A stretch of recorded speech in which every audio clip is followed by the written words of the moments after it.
Good evening my dear friends, my students and my seniors. Let's start our topic. हमारा topic चल रहा था भारत का संवैधानिक विकास। उसी क्रम में आज हमारा बिंदु है, क्या है बिंदु हमारा? भारत शासन अधिनियम सन 1919। और जनरली सब इसे किसके नाम से जानते हैं? इसे सब जानते हैं मॉन्टेग्यू चेम्सफोर्ड रिफॉर्म्स की फॉर्म। Is it clear? अच्छा, फिर वही याद रखिए आप, जैसे मैंने आपको मॉडल मिंटो बताया था, तो पहले क्या आ रहा है? Montagu Chelmsford. तो यानी मॉन्टेग्यू कौन हो गए? वो सचिव हो गए, और चेम्सफोर्ड कौन हो गए? वो आपके वायसराय हो गए। अब ये कैसे कैसे बना, क्या हुआ, इसके बारे में बात करते हैं। मैंने कोशिश की है सभी चीजों को लिखने की। ब्रिटिश सरकार ने 20 अगस्त सन 1917 को पहली बार इस बात को घोषित किया, मतलब उन्होंने इस बात की घोषणा की कि हम क्या करने वाले हैं कि हमारा उद्देश्य भारत में एक क्रमिक रूप से उत्तरदायी सरकार।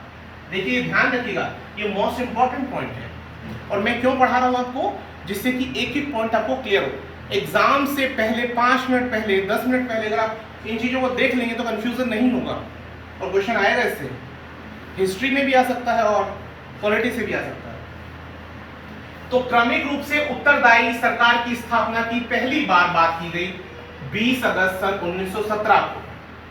और ये क्रमिक रूप से जब बना, ये कब बना? ये अधिनियम तैयार हुआ बनकर सन 1919 में, और लागू कब हुआ? लागू हुआ ये सन 1921 में। एक बार देख लें आप, आपको क्लियर हो जाएगा, वरना 2 बार देख लें। इसके बाद आता है आपका केंद्रीय और विधान परिषद। आप पढ़ चुके हैं केंद्रीय और विधान परिषद के बारे में, जानते हैं, और प्रेजेंट सिनेरियो में भी आपको पता है। तो अपनी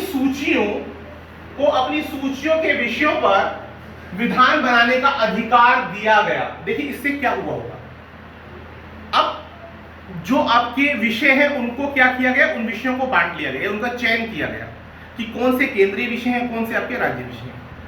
फिर दोनों को अधिकार दिया गया कि वो उस पर विधान बनाए। इससे फायदा क्या है? जो केंद्रीय भार है वो कम होगा। दूसरी बात, डिसेंट्रलाइजेशन की भी प्रोसेस है कि यानी उन्हें मौका दिया जा रहा है कि वो अपने हिसाब से अपने क्षेत्र में कानून बनाएं। तो ये क्लियर हो गया, आपको बनाने का अधिकार दिया गया, लेकिन सरकार का जो ढांचा है वो केंद्रीय रहा और एकात्मक रहा। एकात्मक समझते हैं आप? वन वे, यानी आप करिए, सब कुछ कीजिए, हम आपको ऑटोनॉमी दे रहे हैं, लेकिन होल्ड किसका है? Hold centre. ये एकात्मक है। आगे चलिए, प्रांतीय विषयों को हस्तांतरित और आरक्षित 2 पार्ट्स में बांटा गया। Is it clear? रिजर्व और ट्रांसफर्ड।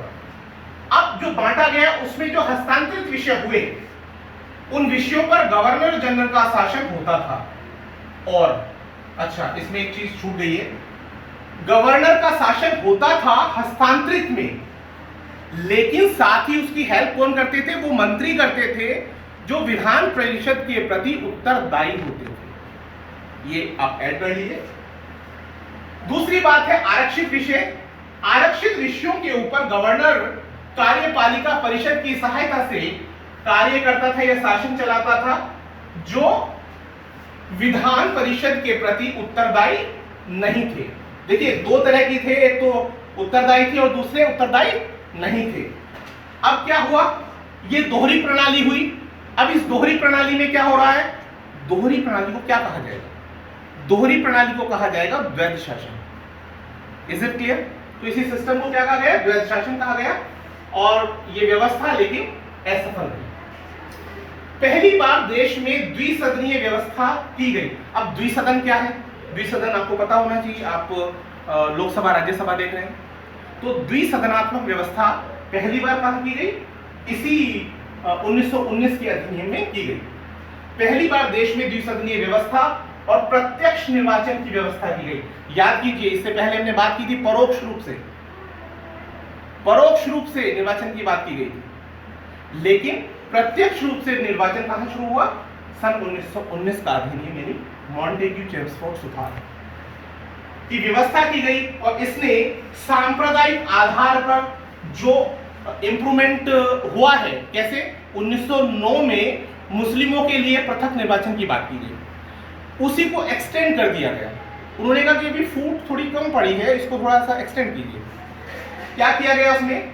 इसमें आपको सिखों को, मतलब जो आपके अल्पसंख्यक हैं, सिखों को, भारतीय ईसाइयों को, आंग्ल भारतीयों को और यूरोपियों को, इन सब के लिए पृथक निर्वाचन की व्यवस्था की गई। याद रखें, 1909 में पहले मुस्लिमों के लिए और फिर ये एक्सटेंशन है 1919 में इन 4 वर्गों के लिए भी उसको पृथक निर्वाचन के लिए व्यवस्था की गई। अगला पॉइंट आता है कि इस अधिनियम में संपत्ति, कर या शिक्षा के आधार पर मताधिकार की व्यवस्था की गई। Is it clear? Next point है इसका, वायसराय की जो कार्यकारी परिषद थी उसमें 6 सदस्य शामिल थे। अब उस 6 सदस्य में जो कमांडर इन चीफ का पद था उसे छोड़कर 3 भारतीय सदस्यों को शामिल किया। अभी 3-4 बिंदु और रहते हैं, मैं वो भी लिख देता हूं। ठीक, अब इसके बाद क्या है कि भारत शासन अधिनियम 1919 में 4 बिंदु और रह गए थे। इस अधिनियम में लंदन में एक उच्चायुक्त बनाया गया, उच्चायुक्त का कार्यालय स्थापित किया गया, सृजन वाली बात है, और कुछ कार्यों को उच्चायुक्त को ट्रांसफर कर दिया गया, यानी उसको स्थानांतरित किया गया। क्यों किया गया?